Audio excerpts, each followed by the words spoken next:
સમાજમાં, કોઈ પણ સમાજમાં કુરિવાજો કે અંધશ્રદ્ધાઓ વધી ગઈ છે, એટલા માટે આ ફેરફાર કરવાની જરૂર પડી? હા, બિલકુલ નરેન્દ્રસિંહજી, આ દેખાડા માટેની વાત છે. જો સુધારા તો થઈ ચૂક્યા હતા. જ્યોતિબા ફૂલેથી માંડી જ્યોતિબા ફૂલેથી માંડીને આપણે રાજારામ મોહનરાય સુધી ના જેટલા લોકો આપણે ત્યાં મહાન પુરુષો થયા, એને આપણા જે બાકીના પ્રોબ્લેમ હતા એને સુધારા તો કરી દીધા.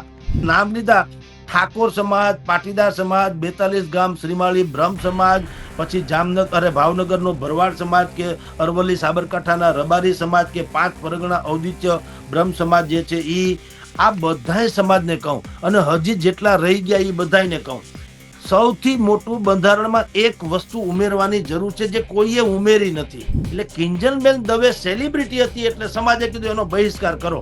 નમસ્કાર, લલકાર સાથે હું છું આપનો નરેન્દ્રસિંહ જાદવ. મિત્રો, આજે વાત કરવી છે સામાજિક ક્રાંતિની. જી હા, અલગ અલગ સમાજ દ્વારા જે કેટલાક સમયથી આપણે જોવામાં આવી રહ્યું છે ગુજરાતમાં, કે અલગ અલગ સમાજ દ્વારા અલગ અલગ બંધારણ બનાવવાની વાત થઈ રહી છે. આખરે આ બંધારણ બનાવવાની જરૂરિયાત સમાજને કેમ પડી? તે પછી ઠાકોર સમાજ હોય, કે રબારી સમાજ હોય, ભરવાડ સમાજ હોય, ઇવન વણિક જૈન સમાજમાં પણ આ પ્રકારની વાત બહાર આવી હતી કે તેનું અલગ બંધારણ હોવું જોઈએ. જે સામાજિક જે નીતિ નિયમો હોય છે તેમાં કંઈક બદલાવ કરવાની જરૂરિયાત થઈ છે. આખરે આ જરૂરિયાત ઊભી કેમ થઈ, તે જ મુદ્દે આજે વાત કરવી છે. અને આ જ મુદ્દે વાત કરવા અમારી સાથે જોડાઈ રહ્યા છે જાણીતા વિશ્લેષક અને જાણીતા પત્રકાર, વરિષ્ઠ પત્રકાર જગદીશભાઈ મહેતા.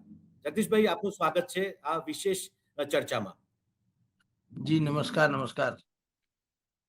ખાસો જગદીશભાઈ, આપણે છેલ્લા કેટલાક સમયથી જોઈ રહ્યા છીએ સમાજ દ્વારા અલગ અલગ કાર્યક્રમો, મીટિંગો કરીને એક બંધારણ ઘડવામાં આવી રહ્યું છે. છેલ્લું જોવામાં આવે તો ઠાકોર સમાજ દ્વારા 16 મુદ્દાનો એક બંધારણ ઘડવામાં આવ્યું. તેમાં કેટલાક જે કુરિવાજો કહી શકાય, કે અંધશ્રદ્ધાની જે વાત કહી શકાય, તેને દૂર કરવાની વાત કરવામાં આવી. દહેજની વાત હોય કે અન્ય વગેરે વગેરે ઘણી બધી વાત કરવામાં આવી. આખરે સવાલ એ થઈ રહ્યો છે જગદીશભાઈ, કે આ બંધારણ ઘડવાની હવે આ સમયમાં, આ સદીમાં સમાજને જરૂરિયાત કેમ ઊભી થઈ રહી છે? જુઓ નરેન્દ્રસિંહજી, એક બહુ જાણીતી ઉક્તિ છે, એક પંક્તિ છે. શું છે? જે ઉતાવળે બગડે ને એ આરામથી પસ્તાય. આપણો સમાજ હિન્દુ, આપણી જે પ્રાચીન પરંપરા હતી સર્વશ્રેષ્ઠ હતી, દુનિયાભરમાં મશહૂર હતી. પણ મેકોલો, જે અંગ્રેજોના શાસન વખતે લોર્ડ મેકોલો, એને 1835માં કહું છું, એવી શિક્ષણ પ્રથા નાખી કે આપણું જે કૌટુંબિક એકતા, આપણી ધાર્મિક ને સાંસ્કૃતિક વિરાસત, આપણી બધાની મર્યાદા, આપણી બધાની લજ્જા, લાગણી, પ્રેમ, સ્નેહ, કરુણા, આ ઇત્યાદિ ઉપર બુલડોઝર ફેરવી દીધું એમ કે તો ચાલે. અને એની શિક્ષણ પ્રથા હેઠળ જે લોકો ભણ્યા એમાં મેકોલો સફળ થયા. એને એમ કીધું કે દેખાવે તો ઈ લોકો હિન્દુ હશે અથવા તો ભારતીય હશે, પણ એ લોકો આપણી પરંપરા એટલે અંગ્રેજોની પરંપરા મુજબ આપણને ઈચ્છા પડે એવા ક્લાર્ક જેવા લોકો, આપણને જે ગુલામ જોઈએ છે, શિક્ષિત ગુલામ, એવા મળશે. અને એમાં જે થયું વર્ષો સુધી, હવે એનું ભારત સરકાર પણ રિનોવેશન કરી રહી છે નવી શિક્ષણ પ્રથામાં. બિલકુલ. હા, તમારો જે પ્રશ્ન છે એમાં હું આવું જ છું કે સામાજિક ક્રાંતિ શું કામ થઈ રહી છે? એ સામાજિક ક્રાંતિ થઈ જ રહી છે, પણ રાષ્ટ્રીય ક્રાંતિ પણ થઈ રહી છે. નરેન્દ્ર મોદીએ જે નવી શિક્ષણ પ્રથા અમલમાં મૂકવાની વાત કરી છે અને અત્યારે ચાલુ છે, એ નવી શિક્ષણ પ્રથામાં જુઓ, જે આપણી પ્રાચીન વિરાસતો હતી એનું ઉમેરણ કરવામાં આવ્યું. કારણ કે નિકોલોએ આપણી ભાષામાં કહીએ તો હૂડ કાઢ્યું હતું, એટલે આપણું ઓરિજિનાલિટીને ખતમ કરવાની કોશિશ કરી હતી. હવે જે નરેન્દ્ર મોદીએ વાત કરી છે એમાં આયુર્વેદિક છે, વેદ છે, ઉપનિષદ છે, ધાતુ શાસ્ત્ર છે, યોગ છે, તમામ પ્રકારના માર્શલ આર્ટ છે, નૃત્ય છે, તમે જુઓ એમાં સંગીત છે.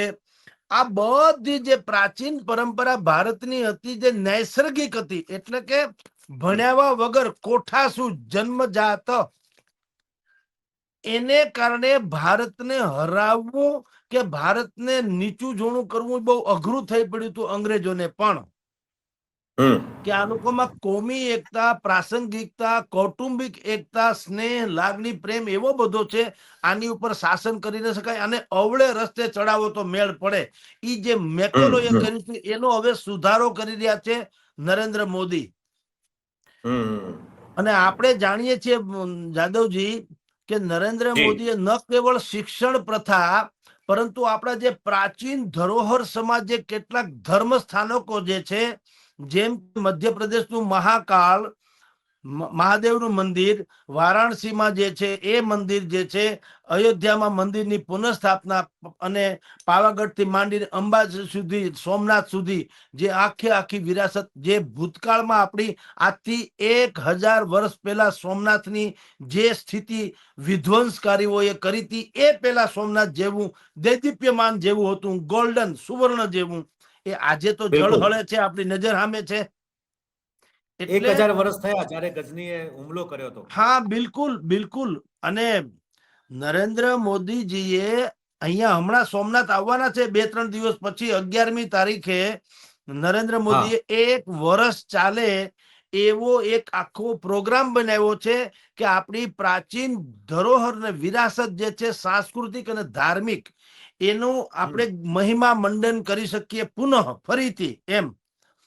એટલે એમાં જે રીતે ફેરફાર આવ્યો રાષ્ટ્રીય રીતે, એવો હવે સામાજિક ફેરફાર આવી રહ્યો છે નરેન્દ્રસિંહજી. અને બિલકુલ હું તો કોઈ એ ઉચિત છે. જે લોકોએ આપણને સાંભળ્યા પછી અત્યારે માનવું હોય કે તમે લોકો પછાત છો તો એને મુબારક, એ ભલે પછાત ગણે. કારણ કે કેટલાક લોકો પોતે સુધરીને ધૂળ થઈ ગયા, એમ આપણી ભાષામાં કહીએ તો. એને શું છે, મેં શરૂઆતમાં કીધું તેમ ઉતાવળે સુધરવું છે અને પછી આરામથી પસ્તાવવું છે. પસ્તાવું છે, બિલકુલ.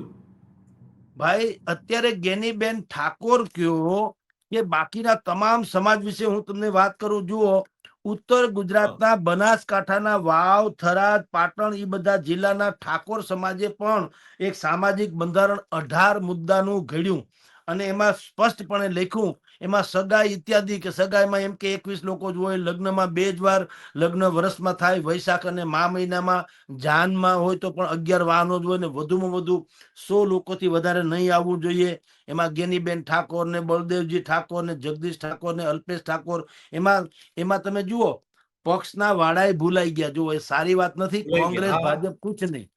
હવે બધાને સામાજિક મૂલ્ય સમજાવવા માંડ્યા છે બધા લોકો, એટલે સામાજિક ક્રાંતિ થઈ રહી છે. અને ભારતની જે પ્રાચીન પરંપરા હતી, આપણે કહીએ છીએ નરેન્દ્રસિંહજી કે નજાકત પશ્चिमी अदा है और शर्म हिंदुस्तान का गहना, तो ये हिंदुस्तान का गहना जो था ये હવે પુનઃ સ્થાપિત કરવાની ઘટના છે, એટલે સમાજમાં બંધારણ થઈ રહ્યા છે. જી, એટલે મૂળ મારે એક ઉત્કંઠા એ થઈ રહી છે અને મને થાય, સૌને થાય કે શું આ જે બંધારણ ઘડવાની વાત છે, ભલે આપણે નહીં માત્ર ઠાકોર સમાજ, હું બીજા સમાજની વાત કરું કે જેને જેને આ એક અભિગમ ઉપાડ્યો છે, એક નવી એક ઉર્જા લાવવાનો પ્રયાસ કર્યો છે આ બંધારણના માધ્યમથી. સવાલ એ છે કે શું સમાજમાં, કોઈ પણ સમાજમાં કુરિવાજો કે અંધશ્રદ્ધાઓ વધી ગઈ છે એટલા માટે આ ફેરફાર કરવાની જરૂર પડી, કે પછી દેખાડો વધી ગયો છે, ખોટો જે એક માહોલ ઉભો કરવામાં આવી રહ્યો છે, લગ્ન પ્રસંગ હોય કે સારા પ્રસંગ, માઠા પ્રસંગ, તમામમાં એક માહોલ જે ઉભો થઈ રહ્યો છે, ખોટા કુરિવાજો, ખોટા પૈસાનો વ્યય થઈ રહ્યો છે, એટલા માટે આ લાવવાની જરૂર પડી એવું આપણે માની શકીએ? હા, બિલકુલ નરેન્દ્રસિંહજી, આ દેખાડા માટેની વાત છે. જો સુધારા તો થઈ ચુક્યા હતા, જ્યોતિબા ફૂલેથી માંડીને આપણે રાજારામ મોહનરાય સુધી ના જેટલા લોકો આપણે ત્યાં મહાન પુરુષો થયા, એને આપણા જે બાકીના પ્રોબ્લેમ હતા એને સુધારા તો કરી દીધા. ઘણા મહેનત બધાએ કરી. મહાત્મા ફૂલેજીએ કરી, સાવિત્રીબાઈ ફૂલેજીએ કરી, રાજારામ મોહનરાયજીએ કરી, દયાનંદ સરસ્વતીએ કરી, કવિવર નર્મદે કરી, આપણા અમદાવાદના ઈલાબેન ભટ્ટ હતા એણે કરી, કસ્તુરભાઈ લાલભાઈએ કરી, ગોવિંદભાઈ રાવલે કરી, કબીરે કરી, રવિદાસજીએ કે પાંડુરંગ શાસ્ત્રીજીએ કરી અને ઘટતું ડોક્ટર બાબા સાહેબ આંબેડકરે કરી. આ બધાએ આપણામાં જે કુરિવાજો હતા, કેટલીક ગેરમાન્યતાઓ હતી, એને તો ધીરે ધીરે ધીરે કરીને ચારણીને સાફ કરી દીધી. હવે જે તમે કીધું એ બિલકુલ સાચી વાત છે. હવે માત્ર દેખાડો જે ડખો છે દેખાડાનો, હમ એ હવે હમ લોકોને કઠવા માંડ્યો છે. અને બીજું, આપણે જે કેટલાક મર્યાદાઓ સીમાઓ ઓળંગી જઈએ છીએ ને, એની પણ જે દુર્ગતિ છે એ સમાજને હવે સમજાવવા લાગી છે. ભલે આપણે હમ સનાતન બનાતન વાત કરીએ, ભલે આપણે માનીએ કે વી ઓલ આર સેમ, આપણે બધા જ સમાન છીએ, સરખા છીએ, અને બંધારણના આમુખમાં પણ લખ્યું છે વી ધ પીપલ ઓફ ઇન્ડિયા, આપણે બધા ભારતીય નાગરિક છીએ. એટલે કે કોઈ ઉચ્ચ વર્ણ નથી, કોઈ નીચ વર્ણ નથી. એ બધી વાત સાચી, એમાં ના નહીં. જી પણ આપણે ખબર છે કે એક જે માન્યતા છે કે નાત વગર ભાત નહીં, બળી પટોળે ભાત, એ ફાટે પણ ફીટે નહીં. કે નહીં. પાટણના પટોળા જે પ્રખ્યાત હતા ને, એમાં જે ભાત એટલે એમાં જે કલર પૂરવામાં આવતા હતા ને, જે ડિઝાઇન કે જે એમાં એમાં રસી કામ કરવામાં આવતું હતું, એ એવું હતું ગૂંથણ કામ. રસી એટલે દોરડું, ગૂંથણ કામ ઈ એવું કરવામાં હમ આવતું હતું કે લોકો કહેતા હતા ઉક્તિ કે પળી પટોળે ભાત, એ ફાટે પણ ફીટે નહીં. ફાટી જાય પણ ફીટે નહીં, એટલે કે એમાંથી કઈ ખામી ન આવે, ઈ કલર ન જાય, ઈ હમ ડિઝાઇન ન જાય. એમ હવે લોકોને સમજાવવા માંડ્યું છે, આખા ભારતીય સમાજને હો, કે સંયુક્ત હમ પરિવારની મજા શું છે. તમે જુઓ, હમ સંયુક્ત પરિવારમાં શું મજા છે, જ્ઞાતિઓમાં શું મજા છે. જાતિ ને વિરોધ ને વૈમનસ્ય ને ઈ નહીં, પણ કમસે કમ તમે ને નરેન્દ્રસિંહજી, તમે સ્વયં, હું અને આપણને જે લોકો સાંભળે છે એને હું એક ઉદાહરણ આપું કે આપણે ભલે કહીએ we all are Indians is same, આપણે બધા ભારતીયો સમાન છે, એ બધું બરાબર છે, પણ ક્યાં ઈ જાહેર જીવનમાં હમ રોડ ઉપર હાલવામાં ઉચ્ચ વર્ણ નીચ વર્ણ ન હોય, સ્કૂલના એડમિશનમાં ઉચ્ચ વર્ણ નીચ વર્ણ ન હોય, હોસ્પિટલમાં સારવાર મેળવવામાં ઉચ્ચ વર્ણ નીચ વર્ણ ન હોય, રેલવેની ટિકિટ કે મુસાફરી પ્લેનમાં કરવી કે બસમાં, એમાં ઉચ્ચ વર્ણ નીચ વર્ણ ન હોય, એ બધું બરાબર. ઈ પણ લગ્ન ઇત્યાદિ જે આપણી પ્રથા છે, 16 સંસ્કાર જે આપણા છે, જે અતિ ઉત્તમ પ્રાચીન કાળથી ચાલ્યા આવે છે, જેને કારણે આપણો સામાજિક ઢાંચો જળવાઈ રહે છે. હમ એ ઢાંચોની હવે મૂલ્ય લોકોને સમજાવવા માંડ્યા છે. એટલે બધા જ સમાજો વિવિધ પ્રકારના જે છે એ બંધારણ માંડ્યા ઘડવા પોતપોતાના. મોટા ભાગના એ લગ્નના ઇત્યાદિ ઘડ્યા છે, એ જુદી વાત છે, કારણ કે ત્યાંથી તો બધું શરૂ થાય છે. એટલે તમને કહું, હમ ઠાકોર સમાજે કર્યું, પાટીદાર સમાજે પણ પ્રેમ લગ્ન વિશે વાત કરી રહ્યા છે. 42 ગામ શ્રીમાળી બ્રાહ્મણ સમાજ જે વાવ, થરા, દિયોદર, ગોળ, એ બધા જે છે એને બંધારણ પોતપોતાનું ઘડી જી નાખ્યું. અને એમાં તો કેટલા દંડની જોગવાઈ પણ છે.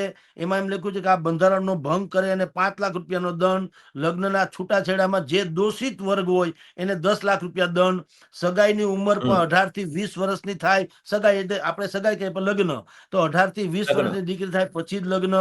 આંતરજ્ઞાતીય લગ્ન કરે તો એનો બહિષ્કાર કરવો, એમાંય પણ એવી વાતો છે 42 ગામ શ્રીમાળી બ્રાહ્મણ સમાજમાં. પ્રી વેડિંગ જે આપણે વેડિંગ કરીએ છીએ, પ્રી વેડિંગ, એનો પણ, અને રિંગ સેરેમની ને હલ્દી ને આ બધા જે અત્યારે તમે કીધું ને દેખાડો, એ દેખાડાના પણ 1 દેખાડો લાખ રૂપિયાનો દંડ, એવું એને કીધું. ભાવનગરનો ઓહ ભરવાડ સમાજ છે, એને પણ, જેને ભરવાડ સમાજે હવે આપણે માનીએ છીએ એવો અભણ કે પછાત નથી રહ્યો. હમણાં નથી ભરવાડ નથી સમાજની 70,000 બહેનોએ એક સાથે હુડો રાસ કરી અને વર્લ્ડ રેકોર્ડ સ્થાપિત કર્યું. પોતે કેટલી હોશિયાર ને શિક્ષિત વગેરે છે. તો એ ભરવાડ બિલકુલ સમાજે પણ પોતાની જ્ઞાતિનું એક બંધારણ બનાવ્યું. રબારી સમાજ જે છે એને પણ સાબરકાંઠા અને અરવલ્લી વિસ્તારમાં જે લોકો રહે છે, રબારી સમાજ, એને પણ સગાઈ, ચાંદલા થી માંડી લગ્ન અને સિમંત સુધીના અલગ અલગ પ્રકારના એવા હમ બંધારણ ઘડ્યા છે. 5 પરગણા હમ ઔદિત્ય બ્રહ્મ સમાજ, આ બધું તમે હમ જુઓ. હવે લાઈમ લાઈટમાં ક્યારથી આવ્યું એ કહું. આ બધા બંધારણો ભૂતકાળમાં થતા, થોડાક હવે વધુ થવા માંડ્યા, પણ લાઈમ લાઈટમાં ક્યાંથી આવ્યું? 5 પરગણા ઔદિત્ય બ્રહ્મ સમાજમાં કિંજલબેન દવે જે પાર્શ્વ ગાયિકા છે, લોક ગાયિકા, એને આંતરજ્ઞાતીય લગ્ન કર્યા. ત્યાંથી આ ડખો થયો, કારણ કે સૌથી પહેલા એને લખો ગોત્યો બહિષ્કારની વાત કરી. એટલે હમ એને હમ બહિષ્કારની વાત કરી, એટલે ત્યાંથી આ બધું લાઇમલાઇટમાં આવ્યું અને પછી ચર્ચા થઈ કે સામાજિક કોઈ ઢાંચો હોવો જોઈએ કે કેમ, કારણ કે દેશની વાત જુદી છે, સમાજની વાત જુદી છે. જુઓ તમે નરેન્દ્રસિંહજી, તમે દરબાર કે ક્ષત્રિય હો, તમે સ્વાભાવિક જ છે, માં આશાપુરાને માનતા હો, બીજા કોઈને બી માનતા હો, તમને અધિકાર છે. હું બ્રાહ્મણ છું તો હું પેલા ગાયત્રીને માનું ને મહાદેવને માનું. હવે આ બધા નિજી બાતો છે, નિજી. બાકી બિલકુલ, આપણા હા, બધાની એક જ માં છે, માનું નામ છે ભારત માતા. સમજો. ભારત માતા. હા બિલકુલ. અને આપણા બધાનું એક જ ધર્મનું એક જ કોમન ગીત છે. હું તો એમ જ કહું છું, વર્ષોથી કહું છું કે આપણા બધાની માં અગર કોઈ છે તો એ માં ભારત માતા છે. અને આપણું બધાનું કોમન અગર કોઈ ધાર્મિક તો છે તો રાષ્ટ્રીય, પણ ધાર્મિક ગીત અગર કોઈનું હોય તો એ જનગણ મંગલદાયક જય હે ભારત ભાગ્ય વિધાતા એ જ હોઈ શકે. પણ એ જાહેર જીવનમાં. પણ હવે આપણે આજે જેની ચર્ચા તમે ઉખેડી માંડી અને આપણે જેની કરીએ છીએ એ શું છે? નિજી બાબતો છે.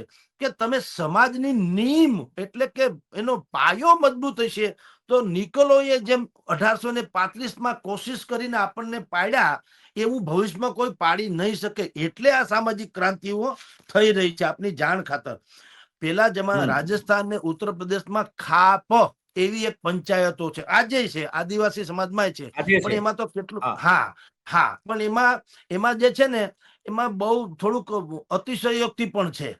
જેમાં અત્યારે હા. મેં તમને કીધું ને 5 પરગણા ઔદિત્ય બ્રહ્મ સમાજે બહિષ્કારની વાત કરી, કિંજલ દવેએ હા, હા. આંતર જ્ઞાતિ મેરેજ કર્યા, પણ કોઈ ઈ સમાજે એવું ન કીધું કે ઈ સમાજમાં એક સાટા પ્રથા હાલે છે. સાટા પ્રથા હમ, એટલે હમ, હમ, સામસામું. કિંજલબેનના હમ. જેની સાથે સગાઈ થઈ ઈ જે એનો મૂર્તિઓ છે ભાવી ભરથાર, એની બેન સાથે કિંજલબેનના ભાઈ ના થયેલા. સાટા પ્રથા, હમ. અરસ પરસ. અને એમાં પાછું શું કિંજલ દવે થયું? ઉલ્લેખ પણ કર્યો હતો કે સાટા પ્રથા હા, અને અમારામાં આવે ચાલે છે, આવા કુરિવાજ કે અંધશ્રદ્ધા જે બી ગણો હોય. બિલકુલ બિલકુલ બિલકુલ. અને પાછું થયું કેવું? કિંજલબેનના ભાઈની સગાઈ જેની સાથે થઈ હતી ઈ હમ. બેન જે છે, ઈ જે દીકરી હતી એને પાછા કોર્ટ મેરેજ કરી લીધા બીજા હારે. લ્યો તો તે દિવસે આ સમાજ કઈ ન બોલ્યો. તમે જુઓ કેવું હા, પ્રોબ્લેમ છે. નહીં તો તે દિવસે સમાજે વાંધો લેવો જોઈએ ને. તે દી ન લીધો. પણ બિલકુલ. ક્યારે લીધો? કિંજલબેન દવે એ સગાઈ તોડી પવનની સાથેની અને બીજા જૈન વણિક સાથે સગાઈ કરી. એટલે સમાજમાં આ સેલિબ્રિટી છે ને, આમાં છે ને મોટા માણસો હંમેશા આવું જ હંમેશા થતું હોય છે. નરેન્દ્રસિંહજી, સાયકલ ને હા, સ્કૂટર ભટકાય ને તો તમે જોજો મોટા ભાગના લોકો એમ કે છે કે સ્કૂટર વાળાએ સાયકલ વાળાને ઉડાડ્યો. પછી ઉડાડ્યો. કાર ને સ્કૂટર ભટકાય ને તો મોટા ભાગે એમ જ કે પૂરપાટ ઝડપે આવતી કાર એ સ્કૂટર વાળાને અથડાવ્યો.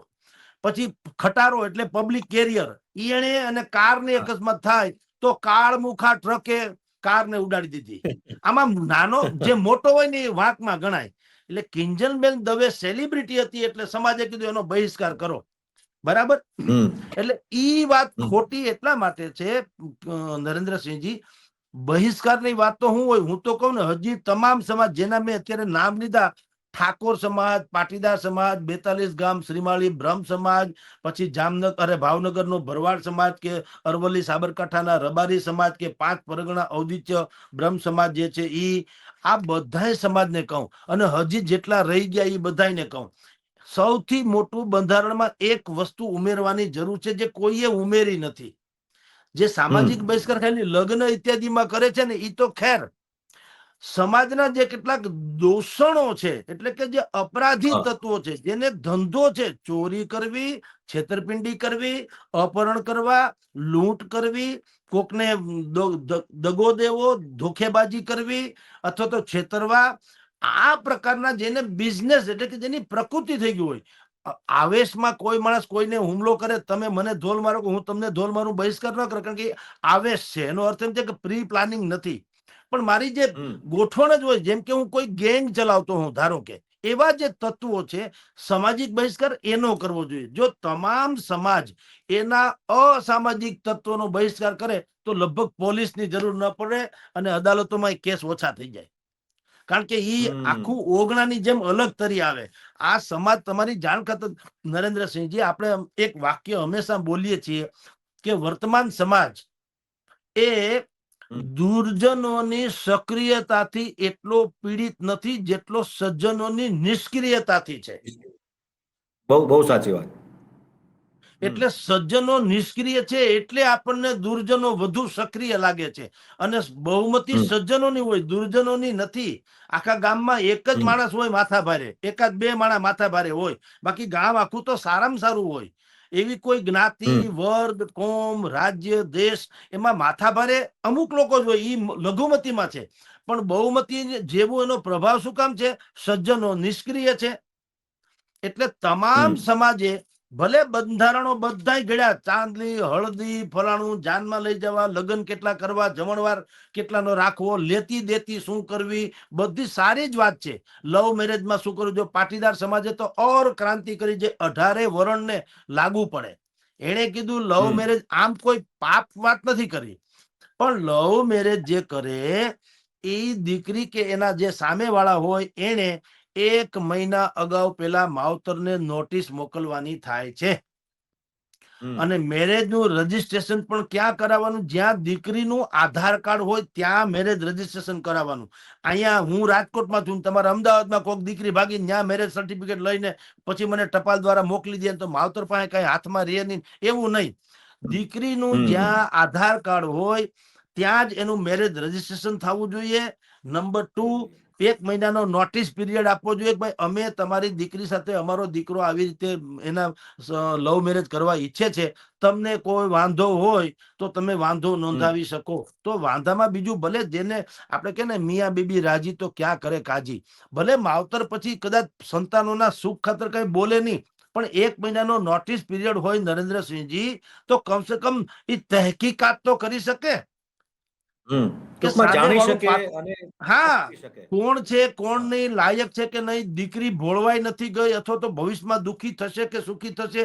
માની લો કે એને એમ લાગે કે પાત્ર સરસ જ છે, બે ઘડી માની લ્યો પાત્રમાં કઈ ખામી નથી, માત્ર આપણી જ્ઞાતિનો નથી, એ એક જ ખામી છે, બાકી કોઈ ખામી ન હોય તો સંભવ છે કે માવતર એમ કહી દે ભાઈ ભગવાન હાલો રાજી ખુશીથી લગ્ન કરીએ, એમાં કઈ વાંધો નથી. પણ મોટા ભાગના કિસ્સામાં નરેન્દ્રસિંહજી એવું થતું હોય કે દેખાડવાના ને ચાવવાના દાંત જુદા હોય, લોકો પોતાની બાયોગ્રાફી જુદી રીતે જાહેર કરે અને દીકરીઓ ભોળવાય. અને દીકરીઓ ભલે આપણે અત્યારનો યુગ ભલે ગમે એમ કહીએ, પણ યુવાનોમાં આપણે એટલે કે તમે ને હું કે આપણા સંતાનો જે છે એને જે તડકો છાંયો કે સમજણ જોઈ એવી દીકરી એ નથી. દીકરી હંમેશા પુષ્પની જેમ ઉછેરવામાં આવે. આપણે ત્યાં આપણા પરિવારોમાં દીકરી જે છે તુલસીના ક્યારા જેવું, બીજા ઝાડવા જુદા, તુલસીનો ક્યારો જુદો.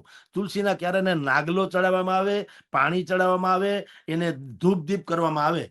એને કાતરની જેમ બીજા જેમ કાપીએ છીએ આપણે, જે ગાર્ડનિંગ જેને કે છે મહેંદી કાપીએ એમ કોઈ નહીં કાપે, તમે જોજો. અને હાંજે તો હાથ આધી આથમી ગયા પછી તુલસીનું પાન તોડવાની મનાય છે, એમ આપણા ગલઢેરા કે છે, વડીલો કે છે કે નહીં હવે અત્યારે માતાજી સુઈ ગયા હોય. તમે વિચાર તો કરો.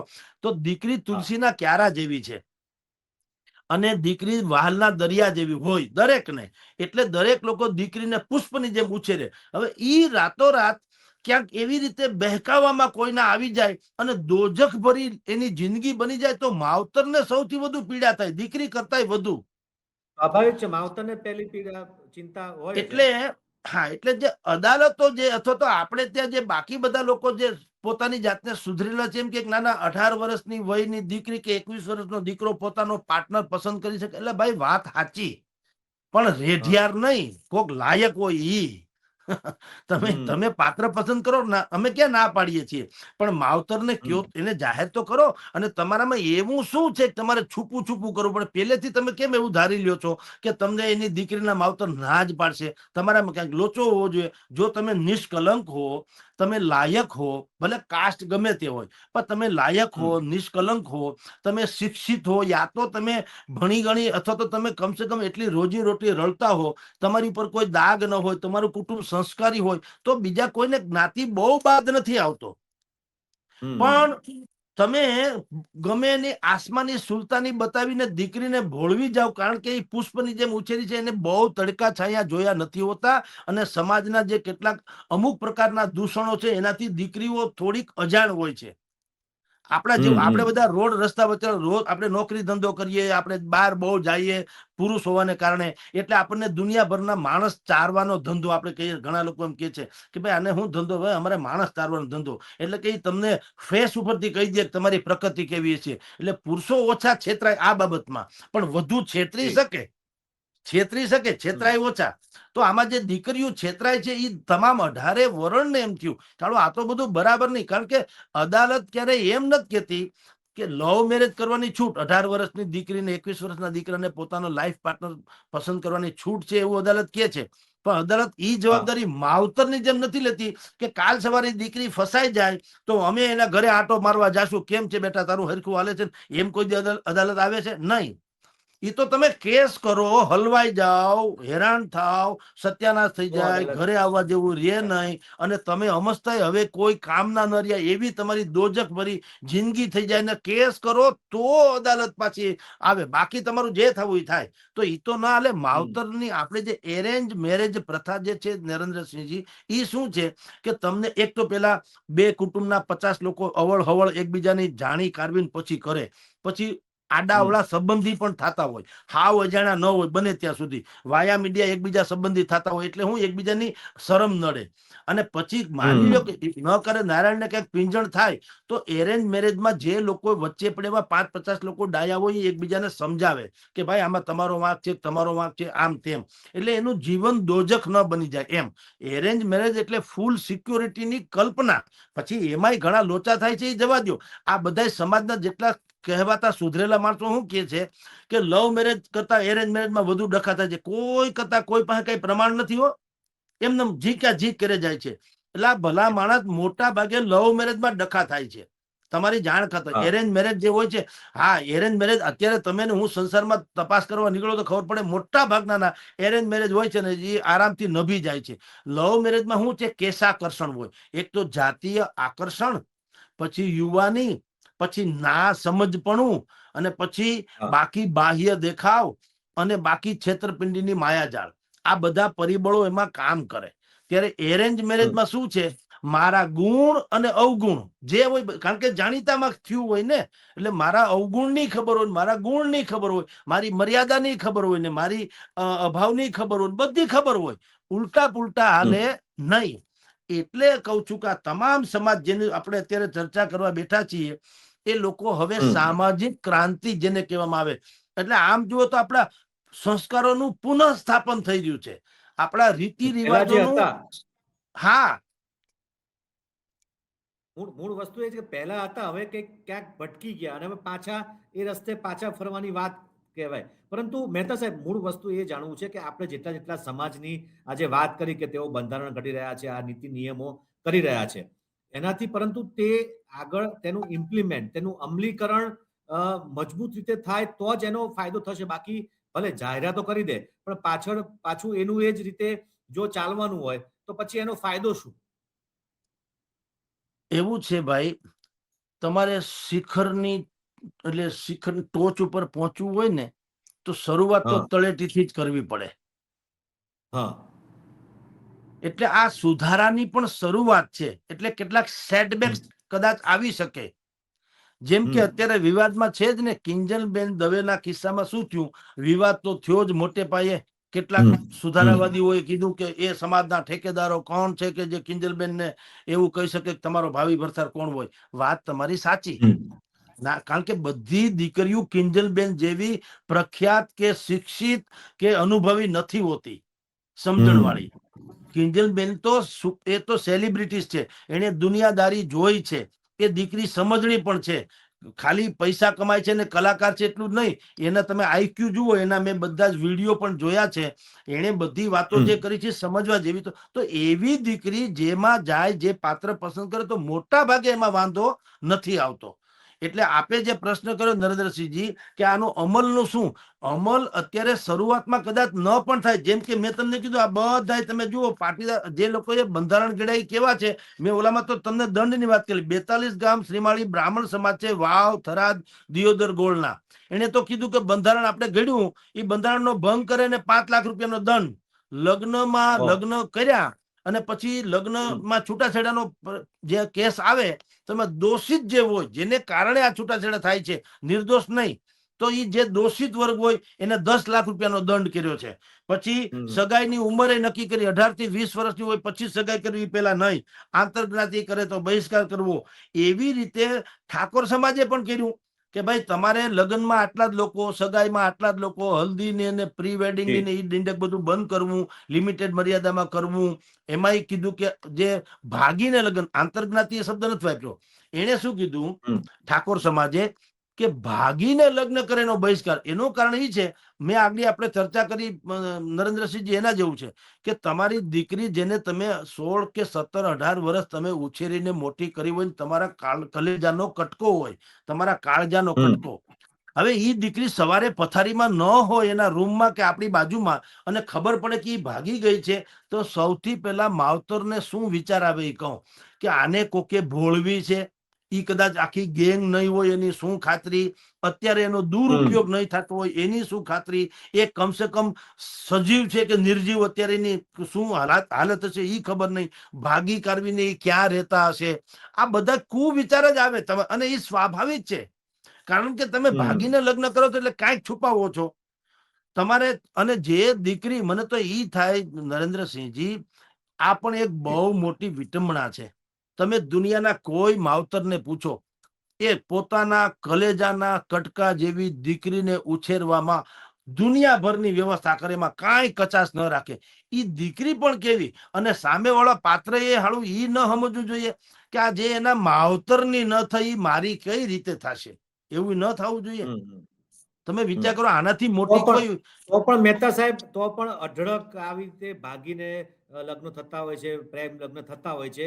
અને જે તમે વાત કરી કે એને માવતરની ન થઈ, પણ એ ક્યાંક ને ક્યાંક પાછું શું કહેવાય, સેટ થઈ જતું હોય છે, એવું પણ આપણે જોયું છે.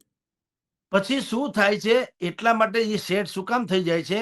એક તો કાનૂની અધિકાર તો છે જ, 18 વર્ષ ને 21 વર્ષની વાતો તો છે જ. હા. અને એ બધાને હવે ખબર છે કે તમે એકાદ 2 મહિના 4 મહિના ક્યાંક ભટકતા હટકતા રહ્યો, અથવા તો ગમે ત્યાં વયા જાઓ, પછી શું થાય, માવતરને ખબર છે કે દીકરી એક ઈ વહી ગઈ, આખા સમાજમાં ખબર પડી ગઈ હોય કે આની દીકરી ભાગી ગઈ, બરાબર. હા. હવે હવે ઈ દીકરીનો હાથ કોઈ ન પકડે.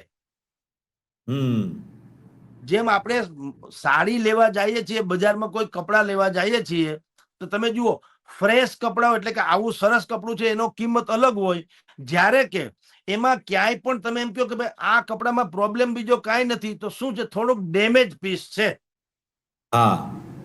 કલર ઓછો છે કે ફાટેલું છે કે ક્યાંકથી દેખાય નહીં એવું, પણ ભલે ન દેખાય, એમ કે આ દેખાશે નહીં. ધારો કે ક્યાંક હું તમને સમજાય એવી વાત કરું, સાડીમાં ક્યાંક રેસા આડાવડા થઈ ગયા હોય, થોડીક જ, એને ડેમેજ પીસ કહે છે.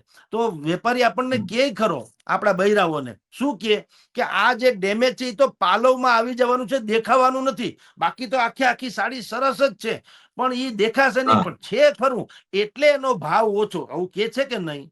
એવી રીતે બિલકુલ. આપણી દીકરી 2-5 મહિના કોઈની સાથે રહી હોય, પછી ભલે ઈ બ્રહ્મચર્ય પાળ્યું હોય, માની લ્યો, તો દાખલા તરીકે પરાકાષ્ઠા કહું છું, માની લઈએ બે ઘડી કે બ્રહ્મચર્ય પાળ્યું હોય, અને ઈશ્વરની સાક્ષીએ નક્કી કર્યું હોય કે માવતર રાજી થાય કે સમાજ સ્વીકારે પછી જ આપણે દૈહિક સંબંધ બાંધીશું, તો પણ કોઈને ભરોસો બેસતો નથી. ઈ પછી છે ને પાલવમાં છુપાયેલા ડેમેજ પીસ જેવી વાતો છે. એટલે તમને કહું કે મોટા ભાગના કિસ્સાઓમાં પછી ઈ લોકોને જે છૂટ મળી જાય છે કે 2-3 મહિના ક્યાંક હલવાઈ જાવ, કઈ પકડાવાનું નહીં, તો પછી તમારું નભાવે છૂટકો છે. કારણ કે દીકરીને ટૂંકમાં એ પછી ઘરે આવતા પગ ભારે થઈ જાય. દીકરી બી પછી નભાવી લે, આ બાજુ મા બાપ બી મને સ્વીકારી લે કે ભાઈ હાલો હશે, હવે જે છૂટકો થયું જ એ. નથી. કારણ કે માની લ્યો કે 2-3 મહિના પછી દીકરી નથી, હેરાન થઈને પાછી આવે અને એમ કે મમ્મી પપ્પાને કે હું તો ભોળવાઈ ગઈ હતી ને હવે તો શું કરું, તો તમારી સમાજ એને બહુ સારી રીતે સ્વીકારતો નથી.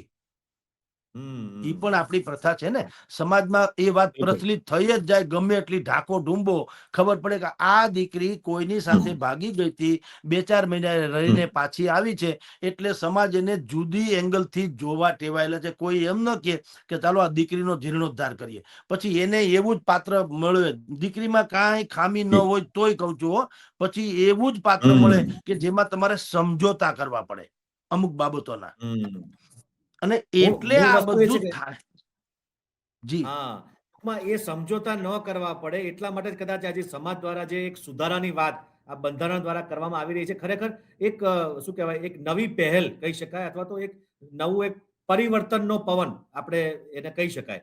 પરંતુ મૂળ વસ્તુ એ છે કે એનું અમલીકરણ થાય, જે મેં પહેલા બી કીધું મહેતા સાહેબ, કે એનું અમલીકરણ યોગ્ય રીતે થાય તો કદાચ જે સામાજિક ક્રાંતિ, જે એક નવા પ્રકારની ક્રાંતિ આપણા ગુજરાતમાં તો ખાસ આપણને જોવા મળી જ શકે એવું આપણે આશા રાખી શકીએ. આપ અમારી સાથે જોડાયા તે બદલ આપનો ખૂબ ખૂબ આભાર મહેતા સાહેબ. તો જે નમસ્કાર, રીતે નમસ્કાર. અત્યારે સામાજિક ક્રાંતિ નો જે આ મુદ્દો તમામ સમાજના લોકોમાં, તમામ સમાજમાં એક પ્રકારનો એક ઉઠી રહ્યો છે, જે કુરિવાજો હોય કે અંધશ્રદ્ધા હોય કે ક્યાંક ને ક્યાંક સમાજને નુકસાન કરતા હોય, મા બાપને નુકસાન કરતા હોય, ત્યાં આ પ્રકારના પરિવર્તનો અત્યારે આવી રહ્યા છે અને આ પરિવર્તનો આગામી સમયમાં એક નવી ક્રાંતિ લાવશે તેવું પણ આપણને એક લાગી રહ્યું છે. તો લલકાર ન્યૂઝમાં ફરી નવા વિષય, પરંતુ અમારી લલકાર ન્યૂઝને લાઈક, શેર અને સબસ્ક્રાઇબ કરવાનું ભૂલતા નહીં.